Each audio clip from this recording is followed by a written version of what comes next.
disukai dari daring itu nyantai, yang nggak disukai dari daring ngebosenin, bosen. Contohnya kayak pas kelas online, kayak masa iya sih cuma ngadep layar kayak gini, tapi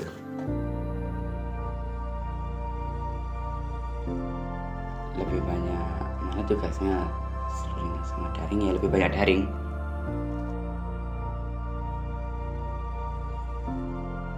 Lebih enak luring.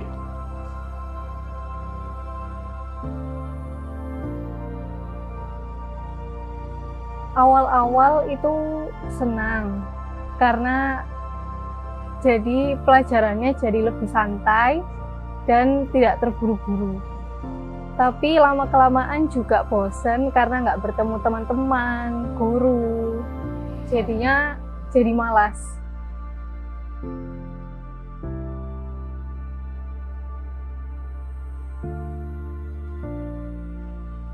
Tugasnya jadi nggak dikumpulkan langsung, terus bisa diskusi sama teman-teman lewat online.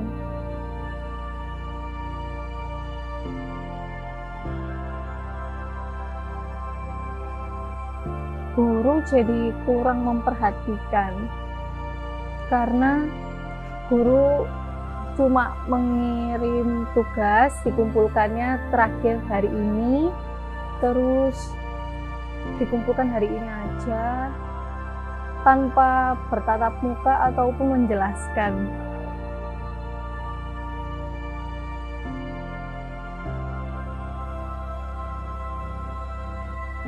Dengan dikirimkannya foto atau materi-materi itu saja itu kurang karena kita perlu penjelasan dari gurunya sendiri.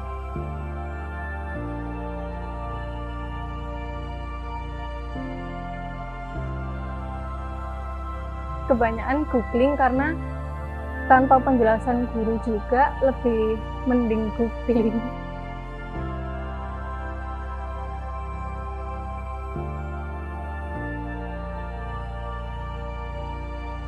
Mungkin lebih baik kalau online lebih diperbanyak Zoom, Google Meet dan lain-lain. Kalau masuk offline itu lebih bagus.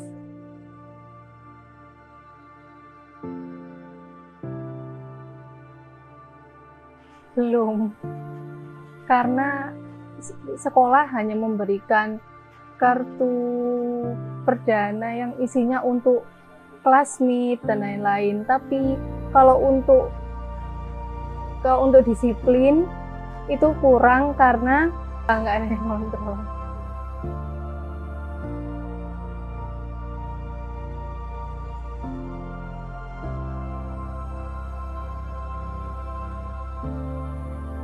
Ada yang googling, ada yang telepon bareng-bareng untuk ngerjain bersama, seperti itu.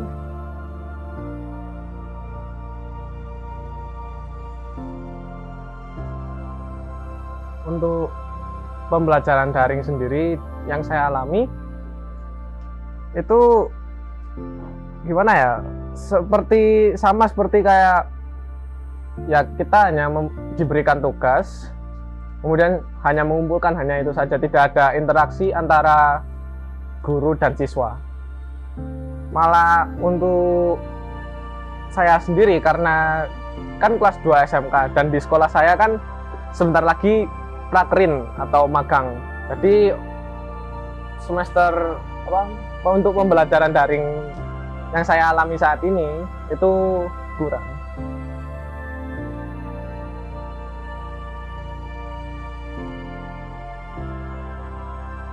Ya, coba belajar yang tetap sama online tapi di luar dari sekolah.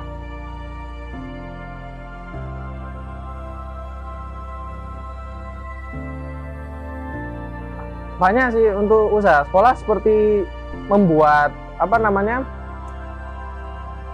seminar gratis secara online, tetap saja secara online itu kita dimasukkan ke ruang Zoom dan kita dapat beberapa pembelajaran dari orang-orang narasumber yang diundang sekolah.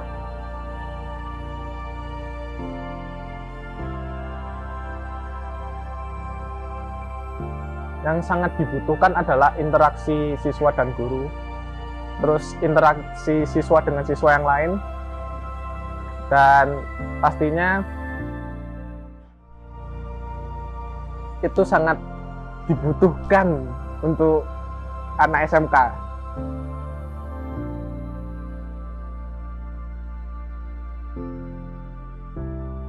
Saran untuk sekolah dari saya sendiri, lebih seringlah untuk, kan di online ini kan untuk menghindari masa pandemi ini kan. Kemudian sekolah tetap ada beberapa sekolah yang tetap offline, atau dalam arti kita harus luring ke sekolah. Usahakan itu, malah saya setuju banget offline, karena memang itu pendekatan sama guru, pendekatan sama siswa lain, dan mungkin sekolah, saya lebih enak sekolah 3 hari sekali seminggu daripada online setiap hari di rumah.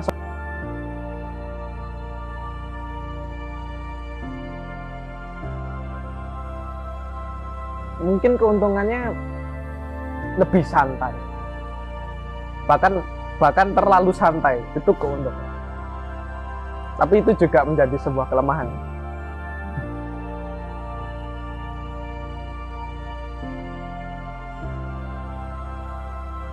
Jujur ya, nge-game, pasti nge-game banyak lah, bukan cuma saya mungkin. Nge-game, kemudian telat sekolah masuk online itu sendiri, kemudian malah bolos online itu.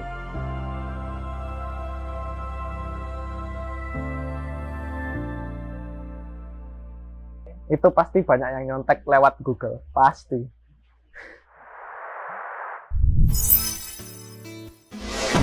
Assalamualaikum warahmatullahi wabarakatuh. Selamat jumpa kembali bersama Ipok-Ipok Sinau kali ini. Dan episode kali ini sayang sekali saya sendirian. Cuma ada host pengganti. Iya. Tapi di sini sekaligus narasumber. Hostan master selalu ya. Di saat masa-masa sulit saya diminta datang dan untungnya bisa. Oke. Seperti biasa Ipok-Ipok Sinau selalu membawakan acara atau menginformasikan acara-acara yang sangat yang mungkin lagi in ya, yang lagi in sekarang kayak hari ini misalnya kayak gitu. Seru atau kalau yang lalu-lalu kan kita munculkan aktivitas-aktivitas Benar. profesi macam-macam, Iya. termasuk Serjo ini ya kayak gitu.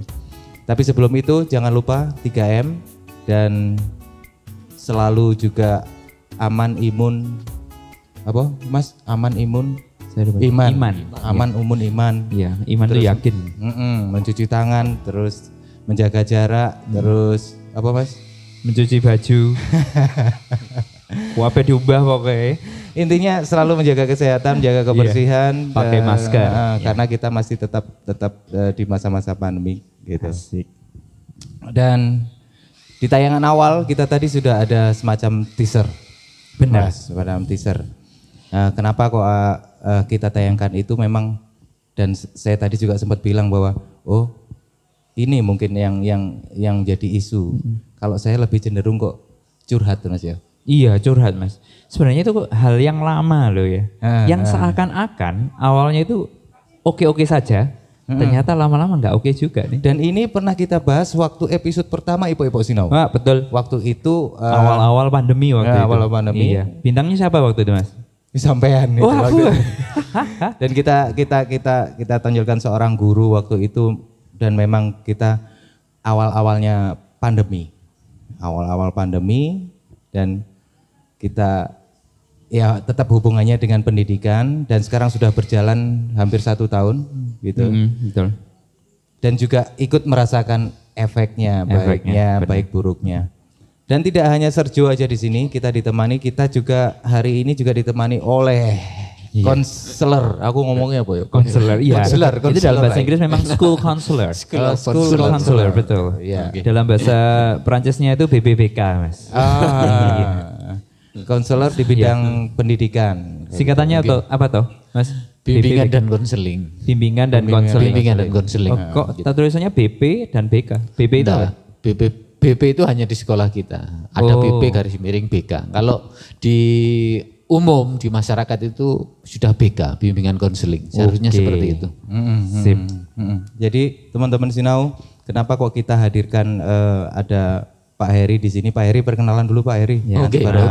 Mas Tri, terima kasih Pak Juan. Iya. Oke, teman-teman semua, perkenalkan saya Heri Bertus, salah satu guru BK yang ada di Kota Malang. Kebetulan saya sejak 2004 sudah menjadi guru BK, 2002 sebenarnya ya, 2 tahun di Surabaya, terus sekarang ada di SMA swasta di Malang, di Kota Malang, gitu. Ini rekan kerja saya. Oke. Iya. Satu unit ya. Satu geng. Satu geng. Ketoknya Mas Jo ini jadi Pak Suhu ini nggawa polo-polo nih Rene.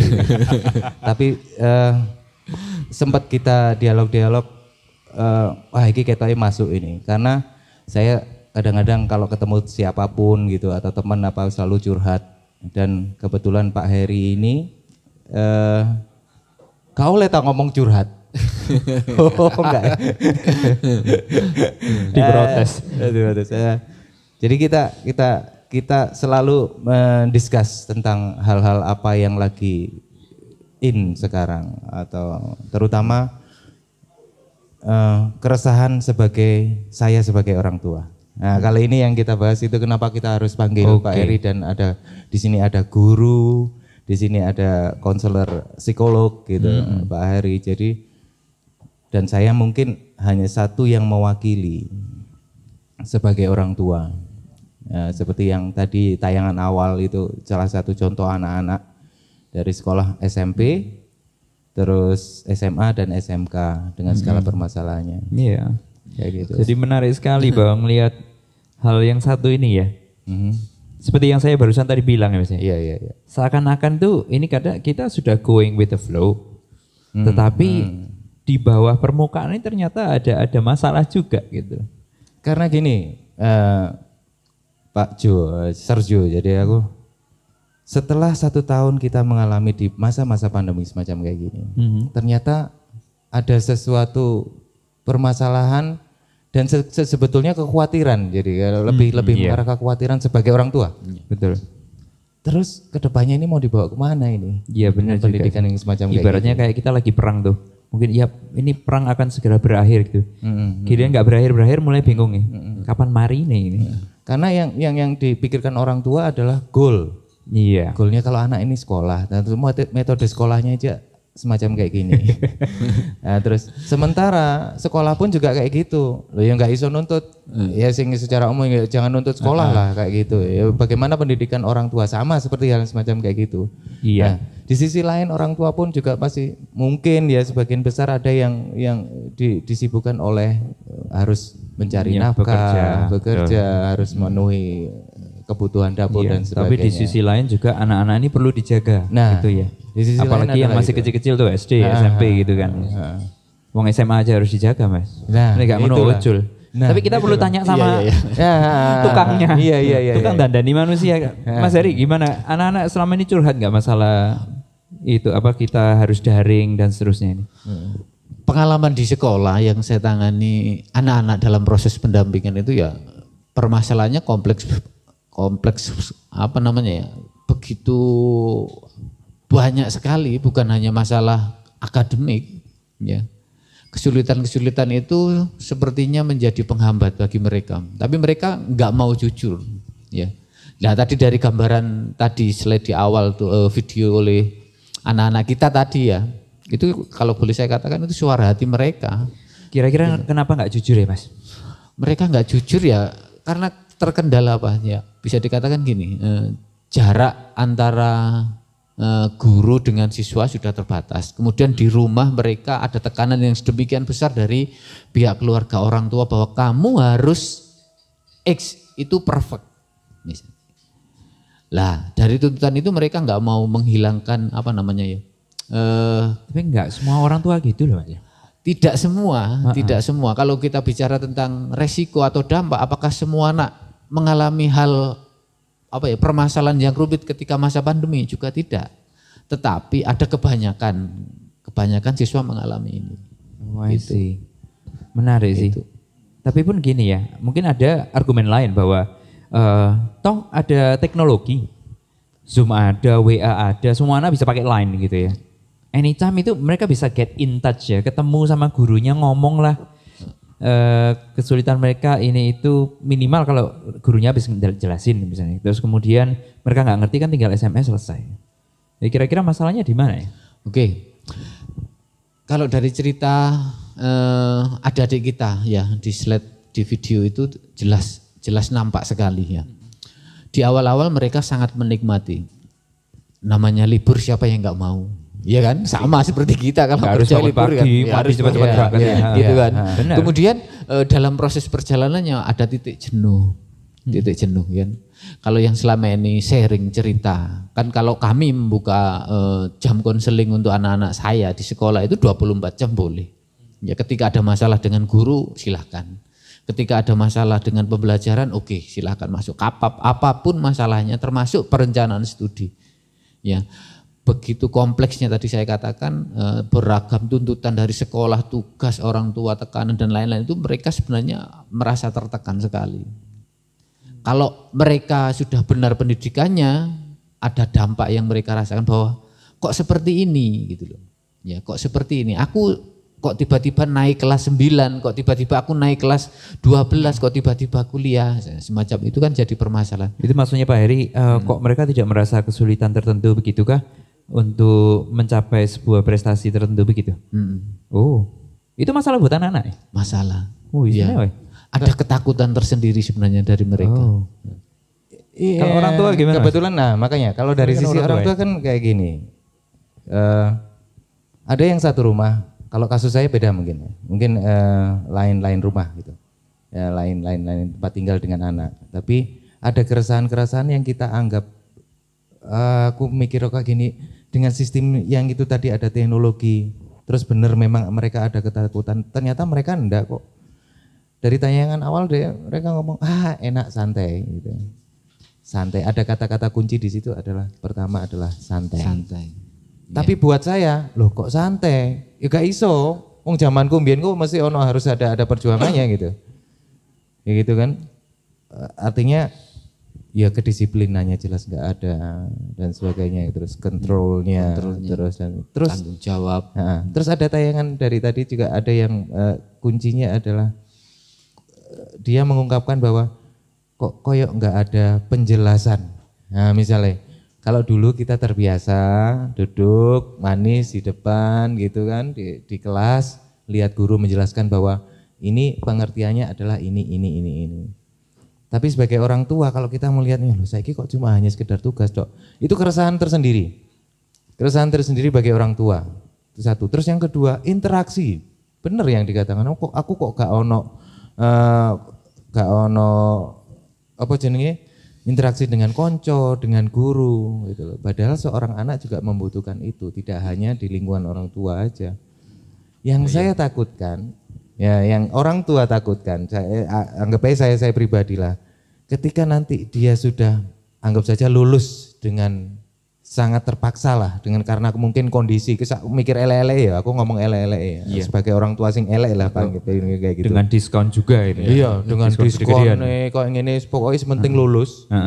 Tapi berimbas terbalik.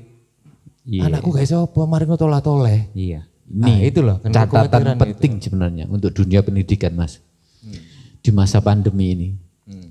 Ada beberapa pihak mungkin merasa enjoy, nggak ada masalah. Tetapi kalau kita mau jujur melihat, kita hitung mundur. Pandemi ini kita awali bulan Maret. Katakanlah mereka kelas 8 atau kelas 11 ya. Sampai hari ini sudah hampir 1 tahun. Yang dulu kelas 8 atau kelas 11, kita bicara kelas SMA aja ya, kelas 11. Tahun ini mereka sudah mendaftar ke perguruan tinggi. Seandainya offline ini sampai nanti tahun ajaran baru, bayangkan yang dulu kelas 11 baru masuk SMA 1 tahun kan, tiba-tiba nanti di tahun pertama dia harus kuliah. Sisi emosinya, ya kan, sosialnya, tanggung jawabnya, kedisiplinannya, Jadi Bagaimana kita memenuhi? Kalau kita mau jujur bertanya, dunia pendidikan itu kan esensinya bukan hanya masalah akademik. Kalau mau jujur di rapor dilihat Mas, ada psikomotorik, Ya. ada afektif. Itu kalau kita kaji, kita kupas kompleksnya seperti apa? Luas sekali. Dan sekarang sepertinya ditutup, dan sekolah seharusnya atau pemerintah dengan kurikulumnya sekarang harus mau mencari tahu penggantinya apa, ada substitusinya. Nah itu sebetulnya yang saya ingin tahu sebagai orang tua. Ya. Gimana Mas? Terhadap Itu masuk untuk saya juga. Oh, yang jelas itu, Kalau saya juga orang tua Mas. enggak, maksudnya Oke, gini, oke. ini dari segi psikolog, konselor gitu.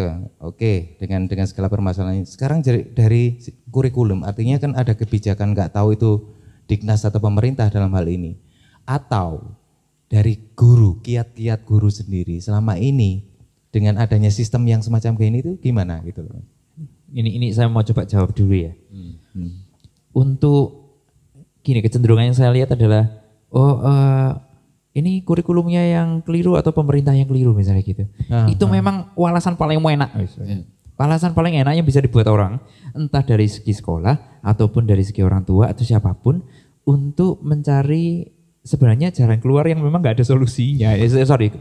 Masalah yang nggak ada solusinya sekarang ini. Padahal yang perlu disadari adalah sekarang ini adalah masa krisis. Kayak misalnya perang ya, sini anggap aja kayak perang lah ya. Salah pemerintah tidak bekerja dengan baik kan dan seterusnya. Ya nggak gitu juga sih. Kita pribadi juga perlu survival skill yang tinggi. Nah masalahnya tuh begini Mas. Ini kalau dari sisi guru ya. Sisi guru. Ini pengalamanku sendiri nih. Yang saya tahu ketika ini namanya daring itu, ya benar harusnya guru itu tahu kendalanya siswa itu apa sih. Mereka nggak bisa ketemu, misalnya ya. Mau tanya-tanya juga tidak langsung dijawab. Namanya juga sekalipun itu guru, wow rajin banget. Ya saya nggak nyombong sih, aku termasuk sing rajin Mas. Tapi jangan ngurus 400 Mas, hari 400 jawab satu itu ya lumayan. Terus kedua, memang ada keengganan tersendiri dari individual ya nih, individual guru itu untuk memberikan sarana yang lebih banyak, pilihan yang lebih banyak untuk menyampaikan materi ini kepada siswa. Misalnya contohnya gini Mas ya.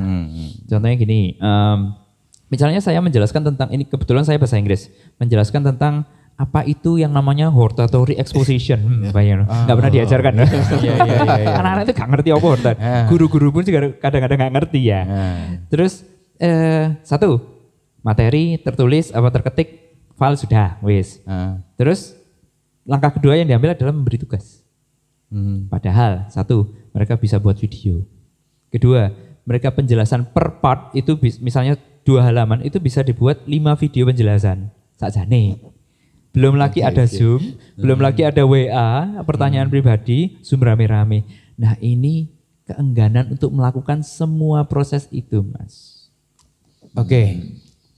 Betul nggak Kita Pak? tahan. Iya. Sementara kita tahan dulu. Kita tahan dulu. Sergio, Mas Heri. Sambil menunggu rata-rata ini gimana ini rata-rata.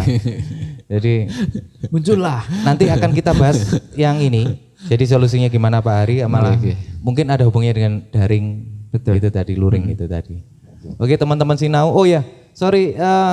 Tadi harusnya hari ini si Unye muncul dampingi karena mungkin mendadak dia sakit tadi telepon, makanya dia Semoga tidak cepat hadir. sembuh. Semoga cepat sembuh Unye. Sembuh Mas ya. Nah, Gabung gitu. dengan kami. Bintang gitaran. Oke, next ketemu lagi.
rata-rata lagi ngudak-ngudak kopi.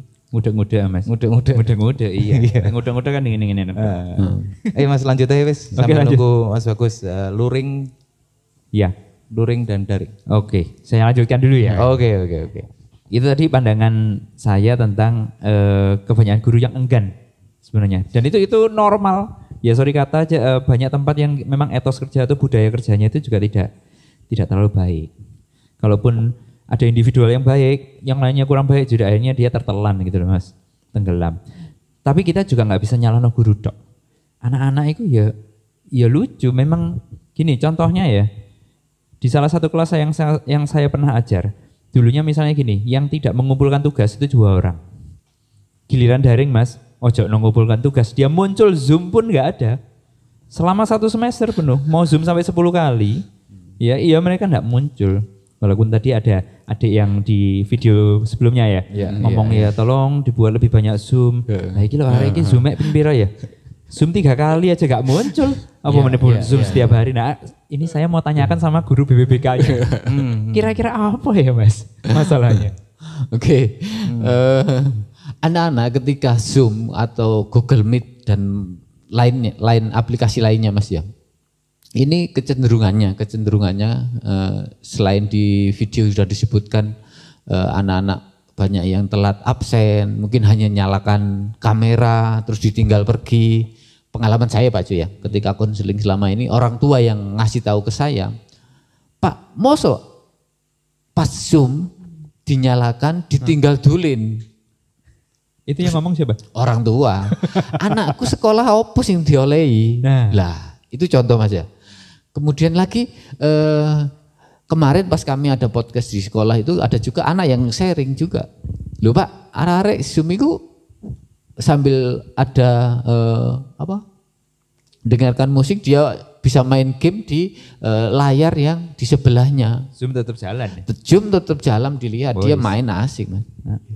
Dan itu keluh kesah disampaikan anak sendiri siswa. Dan saya tanya, ya wajar ya. Maksud saya wajar memberi hati biar dia mau terbuka lagi. Saya tanya loh itu kamu tuh apa? Ono konco nih yo rata-rata seperti itu. Lah itu kan dibenarkan juga dengan video yang tadi disampaikan oleh Masnya itu. Ya kan? Ketika proses online seperti itu permasalahan ada. Ya salah satunya jenuh. Terus kemasan materi, maaf loh ya, yang saya lihat penugasan yang diberikan terus nanti dikumpulkan dikoreksi. Lah itu berlaku apa hanya sekali 2 kali, hampir setahun. Iya. Dan kejenuhan anak-anak mungkin melihat, oh ya hanya dilihat seperti ini, penilaiannya seperti ini. Toh ada anak yang ngomong seperti ini, nanti nilai jelek ya wis remedi Pak. Iya, tapi kan juga ya Pak. Lek masalah mereka diberi tugas, dikerjakan terus dikoreksi. Itu waktu offline atau luring pun juga sama ya? Sama, kan sama. Tapi kenapa Dilakukan. daring ini begitu? Atau mungkin celah mereka untuk melarikan diri itu lebih besar ya? Lebih besar, ya peluangnya lebih besar. Filternya mereka. dol. Nah. Tapi di rumah juga seringkali ya kayak misalnya orang tua tadi Mas Heri. Orang tuanya tahu anaknya nyalakan Zoom terus habis itu pergi.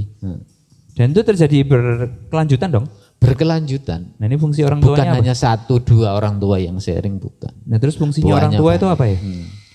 Lah ini kan kita lihat sekarang Zoom-nya itu kalau kita bicara pendidikan kan bukan hanya anak kita di SMA, ada anak SMP, ada anak SD. Mungkin SD masih dekat dengan orang tua kan didampingi ketika Zoom.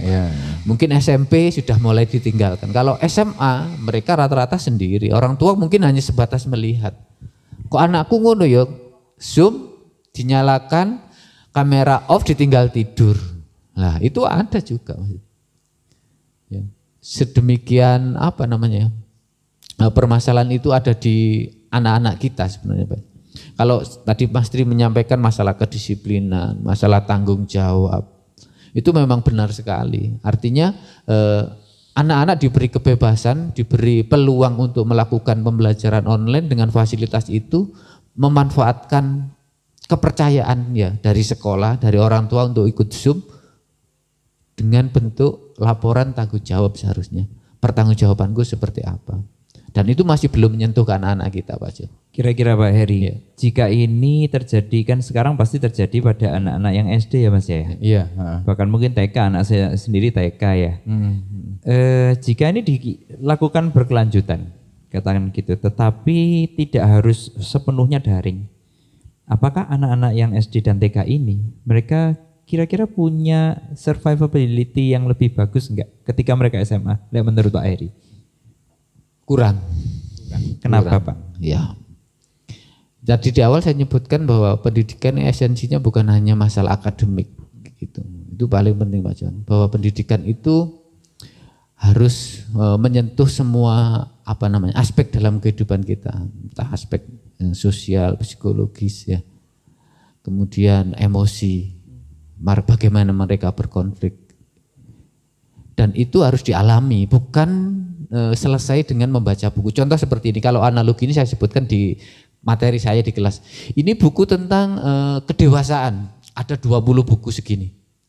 Anak selesai baca buku, Semua ya? semua selesai, apa dia dewasa? Ya belum tentu. Belum. Proses itu. Perlu Ya. mengalami, dan itu tidak didapatkan di daring. Ya. Tadi anak kelas 11 tiba-tiba nanti tahun depan sudah kuliah di semester pertama. Lah itu contohnya Pak. Ya berarti bisa disimpulkan bahwa keberadaan guru secara fisik dan keberadaan teman sekelas secara fisik itu masih sangat-sangat esensial di proses Esensial sekali, pembelajaran. sangat esensial, sangat dibutuhkan. Esensial. Betul. Menarik. Tapi kalau harapan dari orang tua gimana? Ya, yang Dari jelas Mas Tri sendiri. gini, yang jelas kalau orang tua ya kekhawatiran, yang ada hanya kekhawatiran aja. Yang tadi saya ungkapkan, iki sing sajane aku mau ngomong gak kepingin ngomong salah bener enggak, sopo sing salah, sopo sing bener ini enggak, tapi hanya kepingin mengurai aja dengan kita diskusi ini, kira-kira saya sebagai orang tua harus bagaimana, guru bagaimana gitu kan. Yang jelas kita ngomong kan nggak mungkin kalau nggak cari solusi, intinya kan gitu. Maksudku iki sing salah kurikulumnya atau memang kita kaget teknologi, atau anak-anak memang zamannya kayak gini, itu loh. Jadi tiga itu loh zamannya. Kalau ada sih istilah-istilah ngomong anak-anak itu sekarang itu sudah punya dunianya sendiri-sendiri. Artinya zamannya sampean yo beda ambek zamannya anaknya sampean. Nah, kayak gitu-gitu. Nah, itu kan perlu diluruskan, paling tidak keresahan-keresahan kami. Kalau kami punya memori-memori lama yang semacam kayak gitu, segala sesuatunya mesti harus ada perjuangannya. Perjuangan itu didapat dari sebuah kedisiplinan, dari apa kayak gitu, interaksi kayak gini. Lah, itu apa yang namanya zaman itu akan merubah segala etika estetika apa istilahnya, aku juga nggak ngerti. Jadi sing umum pada umumnya aku nggak ngerti. Iya. Aku mau nggak ngerti lah kayak gitu. Tapi memang Mas, kalau saya sendiri ini pendapat saya ya. Kalau kita ngelihat aja anak kecil nih. Dari esensi. Kunci utama manusia belajar itu dari mana sih? Dari bermain. Benar-benar bermain sudah dari awal, sudah main sama bapak ibunya, main sama temennya, bahkan main sendiri kan. Disitulah dia belajar tentang hidup, bagaimana survive, bagaimana menyelesaikan masalah, problem solving kan ya, analisa. Oh ternyata iki roto ulik-ulik tak ida tiba misalnya gitu kan. Itu dia belajar dari situ. Nah pengalaman itu tuh memang ya gak bisa diganti ya. Gak bisa. Mau pakai video bisa. 10 apa Bapak Gak Ibu? bisa. Iya gak bisa. Oke. Melengkapi pertanyaan Pak Tri, Mas Tri tadi. Artinya kan gini, ada sesuatu yang hilang dalam proses pendidikan di masa pandemi. Kalau boleh jujur bisa dikatakan hanya 60-70% lah keberhasilan untuk akademik. Kalau saya pribadi menilai dari proses belajar yang saya lihat, curhatan anak-anak, orang tua dan anak-anak saya sendiri. Contoh ketika anak SD online, jujur yang mengerjakan siapa? Ketika ada tugas-tugas gambar, tugas karya tulis, membuat ini siapa? Yang ribet, nangis, teriak-teriak kan orang tua. Sebenarnya yang pinter nanti siapa? Nah itu contoh sesuatu yang hilang dan ini harus dikembalikan menurut saya. Dalam teorinya juga disebutkan bahwa ketika kebutuhan pendidikan itu tidak terpenuhi di masanya akan mengganggu pada tahap berikutnya. Ya, jadi harus terpenuhi, harus tergantikan. Ya, kecemasan orang tua itu wajar sekali. Bahkan guru pun sebenarnya cemas Mas.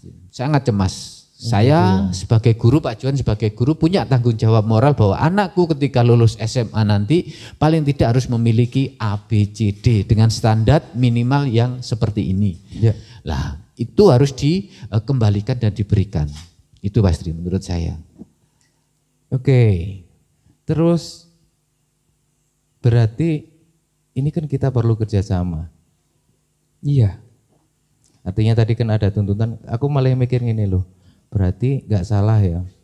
Tanpa nyudut apa harus dipetakan. Maksudnya dipetakan anak-anak dari TK, SD, SMP harus ada pendampingan baik orang tua, guru maupun apa gitu kan gitu. Oke, kolaborasi. Kok SMA ya kudu dikonono ya. Iya. Atau mungkin kuliah juga harus didampingi. Harus. Itu satu Mas, itu pertanyaan yang satu. Terus yang kedua adalah tidak semua orang seperti kita. Iya. Oke. Nah ini yang penting. Artinya gini, Poinnya Yun itu Sewu, saya juga asli wong desa, wong Tumpang. Jadi di daerah pedesaan sana juga kan kadang-kadang HP itu ada menjadi sesuatu yang, atau teknologi baru itu menjadi sesuatu yang wow gitu loh. Dan bisa dibanggakan sini nah, gitu. Apakah tidak menjadi bumerang itu nantinya? Jadi ada satu pertanyaan yang pertama tadi dan ini yang kedua ini. Lah, solusinya piye? Apakah itu nanti akhirnya mengarah kepada ya wis awakmu, aku akhirnya mengarah ke era-era selfish ya. Selfish maksudnya apa namanya? Peduli sama diri sendiri saja gitu. Oke. Oh saya dulu ya? Bener enggak? Kayaknya langsung dari sampean. Aku enggak sebagai guru sih, sebagai guru sih. Iki host kakek ngomong. Oke, kalau menurut saya Mas ya gini.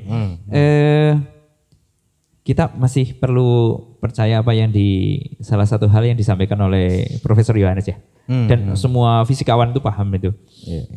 Mas Takung, alam semesta mendukung. Ketika ada sebuah krisis di satu titik tertentu, semua partikel itu akan bergerak untuk menyelesaikan krisis tersebut.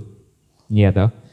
Ya pada akhirnya memang semua lapisan masyarakat, kalau dalam hal pendidikan ya orang tua, ya gurunya, ya sistem yang ada di belakang guru, entah itu kepala sekolah dan seterusnya, termasuk anak ini sendiri, memang itu harus bergerak menyelesaikan krisis itu. Itu idealnya ya. Cuman kadang-kadang ini lucu nih, Mas Takung itu terjadi ketika krisis itu mencapai level tertentu. Iya. Nah kenapa ini tidak banyak pergerakan? Mungkin karena krisisnya belum terlalu kuat. Nah tapi apakah harus sampai level itu? Sampai level yang sangat tinggi itu baru semuanya bergerak? Kan ya eman ya. Terus di mana akal dan budi manusia gitu loh. Mana? Kalau Mas Heri gimana? Oke. Situasi yang seperti ini Mas Tri ya. Kolaborasi guru dan orang tua sangat dibutuhkan. Kalau saya boleh nyampaikan tadi keluhan terus situasi daerah dengan keterbatasan itu, kemudian ada sesuatu hal yang baru pasti membawa dampak. Ya Mas Tri. Membawa dampak dan itu menjadi PR kita semua. Ya. Dan apa ya, menghadapi situasi yang seperti itu juga nggak gampang. Perlu sebuah sistem yang memang terukur. Yang terukur, benar-benar terukur. Sudah pernah dicoba juga itu. Pernah dicoba juga. Ya, untuk biar tidak terlalu kelewatan, melewati batas, kita ada kontrol, Mas Tri. Ya, kemudian untuk hal yang kurang tadi, yang belum ada tadi, ya paling tidak menjadi tanggung jawab kita untuk mengembalikan bahwa itu hak mereka melengkapi proses kehidupan mereka, Mas Tri. Itu. Betul. Itu. Yang dikhawatirkan juga ini Mas, kalau misalnya area daerah itu ya, mungkin self esteem orang tua masing-masing, kan ya saya nggak punya data sih, tetapi ini asumsi saya bahwa kebanyakan orang yang di daerah, apalagi yang lebih terpencil, semakin terpencil mereka semakin berpikir seperti ini, guru iki sing lebih pinter, ya lebih pinter dari saya, maksudnya sebagai orang tua, maka anakku tak titipno guruku, giliran pandemi, anak-anak nggak bisa ketemu sama si gurunya. Nah terus sekalipun itu dikatakan tadi itu alam semesta mendukung semuanya harus bekerja sama. Nah orang tua ini dalam ketidakbisaannya dia bingung, pasrah. Aku harus membantu apa? Pasrah. Iya pasrah. Iya. Tapi itu menarik sih sebenarnya ya dalam Menarik lagi kalau ada kopi ya. Oh iya. Ini padahal kita sudah ngecap buahnya loh masih ini saja. Oke Mas Putra, yang ini apa? Wow, ini Choco kabarnya banana. loh versi kedua katanya Mas. Saya dengar dari yang punya. versi kedua. Ini Maca Regal. Kopi hitam Satunya ini ya. Kopi hitam. Kopi hitam. Terima kasih rata-rata. Oke, sip. Terima Ya. kasih rata-rata. Terima kasih Mas Putra. Padahal Mas kopi nggak ada Bagus. yang hitam, semuanya coklat toh. Lah irengnya kopi gosong. Ini kok ada kuning-kuningnya kenapa ini Mas? Nah itu banana Mas. Oh banananya. Iya, banananya kan kuning. Banananya nanam sendiri kah? Rata-rata banananya nanam sendiri. Oh ngambil tetangga, terus diperes sisi-sisi gitu. Ini saya tusuk, iya. Oke. Ini matcha. Bagi teman-teman yang nggak ngerti matcha, matcha itu artinya green tea. Ini bakalan kita bahas bakalan banyak lagi Mas. Banyak lagi ya. Banyak lagi. Cuma kan dan mungkin akan banyak lagi bahasan untuk part 2. Sing disimpulkan untuk yang sesi yang pertama ini aja wis. Aku cuma kepingin tahu itu tadi loh Mas. Bener nggak? Terus apa yang harus dilakukan oleh orang tua, terutama saya, menghadapi kondisi yang semacam kayak gini? Perlukah kita harus panik? Apakah kita harus, sementara kita sendiri sebagai orang tua juga harus kewajiban anak-anak kudu ya apa sih gitu. Juga itu tadi, kerjasama yang bagaimana yang lebih konkret mungkin yang terhadap orang tua. Jadi ngandalno ibu ya ndelok ibune, ngandalno bapak ya ndelok bapake. Ngandalno lingkungan ya ndelok lingkungane. Sama semacam kayak gitu. Piye? Oke. Berarti kalau saya Iya. peran orang tua itu sangat penting memberi kontribusi pada sekolah. Sekolah saya yakin sangat terbuka sekali terhadap masukan dari orang tua. Bagaimana keadaan perkembangan yang terjadi saat ini di rumah. Ya, syukur dengan hal yang seperti ini bisa menjadi catatan khusus bagi sekolah itu. Bagaimana melengkapi hal yang hilang tadi. Gitu. Terus untuk kolaborasi, apa yang selama ini sudah didapatkan oleh siswa-siswi yang ada di sekolah itu dan hilang di sekarang paling tidak menjadi tanggung jawab moral sekolah untuk melengkapinya. Dan itu ada, nanti saya ceritakan di berikutnya bagaimana di sekolah, ya contoh nanti di tempat kami bahwa itu harus diberikan gitu loh. Wah, itu Ya, asik, itu asik, nanti asik. habis ini kita bahas masalah itu. Oke, Ya, untuk part 2 saja itu Mas. Ya, oke, Untuk part 2. oke. Oke. Loh katanya part 2. Oh saya Loh, juga. ya itu tadi nanti dijelaskan, maksudnya di part 2-nya Oh, nanti sip, mau akan sip. dijelaskan lebih detail. Nah, kalau Oke. yang itu tadi Kalau saya dari yang kita mensaripatikan itu bicarakan. begini. Dari semua yang kita bisa bicarakan ini, mari teman-teman, saya ingin mengajak nih teman-teman guru semua yang ada di dunia pendidikan. Mari kita tunjukkan bahwa kita ini orang terpelajar ya. Orang terpelajar itu tidak menggunakan satu cara terus kemudian tidak bisa udah selesai. Atau mungkin 1-2 cara terus selesai, enggak. Ada banyak cara, coba semuanya, eksperimentasi. Terus sebagai orang tua, saya ingin mengajak juga mengingatkan kembali Bapak Ibu orang tua, sekolah itu kan kita mitra ya, kita teman kerja ya. Tolonglah kalau misalnya punya ide itu sampaikan dengan baik. Tidak perlu berbicara dulu seperti ini. Wah, anakku itu gak diajari ngene-ngene iki sekolah iki apa sih lo ya? Kenapa nggak ngomong aja sama guru ya baik-baik? Ibu, saya punya solusi kayak gini nih, gimana mungkin bisa dicoba? Atau ya kita coba bersama. Anak saya soalnya kondisinya kayak gini-gini, kasihkan data ke kami, ayo nemukan solusi bersama. Oke.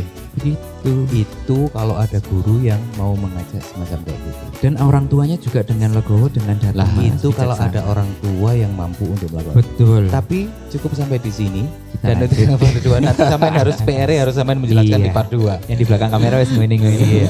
Teman-teman Sinau, rasanya sudah cukup untuk part 1 ini dan akan selalu kita akan bahas lebih fresh lagi nantinya untuk di part 2. Thank you untuk PP Associates, A Studio, terus teman-teman DOP, DPO.